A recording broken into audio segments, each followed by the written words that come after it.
Okie dokie, kiddos. We're going to be working on variability. Variability, pretty easy. It's just how much does the data differ from each other. So in this example right here, I've got a dot plot where every single value is 6.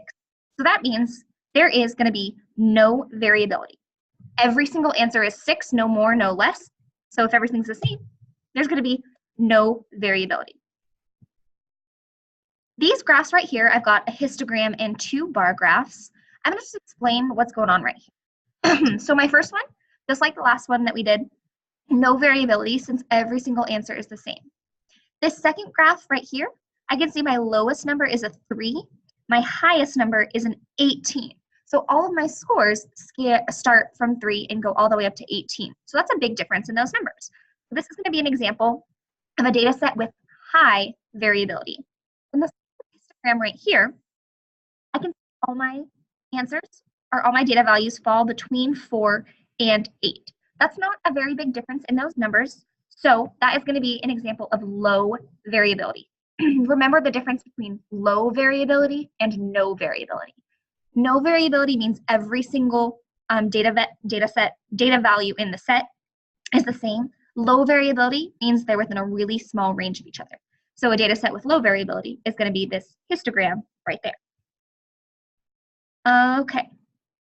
Next up, find the range of the data set. So range just means how far it spans. So what I'm going to do is I need to locate my minimum and my maximum. In this case, minimum is going to be 6. There's no smaller number than a 6. And my maximum is a 16. No number higher than a 16. So to get my range, I'm going to take my maximum or my biggest number, subtract my minimum or my smallest number, and that's going to give me a range. Woo. So my range is 10. Easy peasy. I'll just give you one more example. It's a little more challenging. Well, let me clear my screen here. This says, for a project, the teacher asked a group of 7 students to count the number of pedestrians that cross the street where they live on a certain date. The data collected had a range of 41. 6 of the 7 data values are shown below. Find the missing value. So my maximum minus my minimum, what that means, my maximum, trying to get a different color here, minus my minimum is going to equal 41. In this case, looking at all my numbers, the biggest number that I can find is going to be a, oh geez, I am struggling right here, is going to be a 34.